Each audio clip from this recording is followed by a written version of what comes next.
Alberto Maschio, la stagione per gli hotel a Jesolo come sta procedendo, come sta andando luglio e che previsioni vi aspettate per il mese di agosto? Ma direi che la stagione è complicata e complessa come immaginavamo, direi che sta anche andando un po' meglio di come prevedevamo prima delle aperture di giugno. Siamo sicuramente sotto le medie degli anni precedenti, ma a luglio tutto sommato abbiamo visto un crescendo sia dell'occupazione infrasettimanale, quindi domenica su giovedì, che è andata crescendo fino a punte del 70% nell'ultima settimana, con i weekend ovviamente a fare da padrone, con le punte che vanno dal 90 al 95%.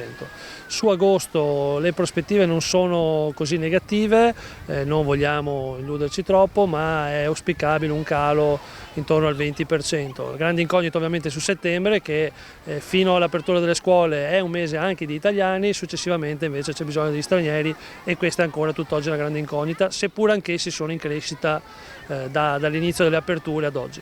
Ecco, a questo punto in effetti come siete tra italiani e stranieri nel mese di luglio e per agosto sperate che aumentino?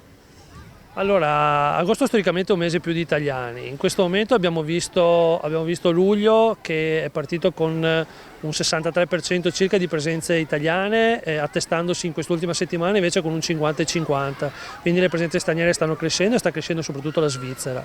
Anche a dispetto di Austria e Germania, in questo momento la Svizzera è vicina ai tedeschi come occupazione.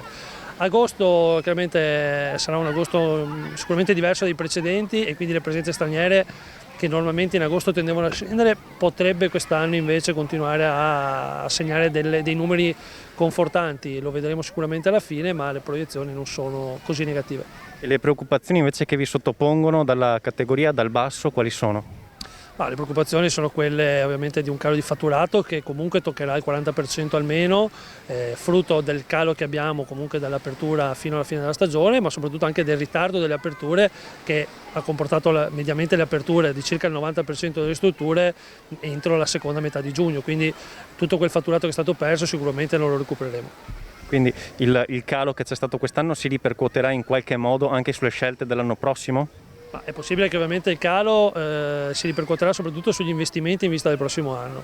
Questo forse farà capire ancora una volta quanto l'indotto del turismo si ripercuote all'interno dell'entroterra e all'interno anche di aziende che a volte non vengono associate direttamente al turismo.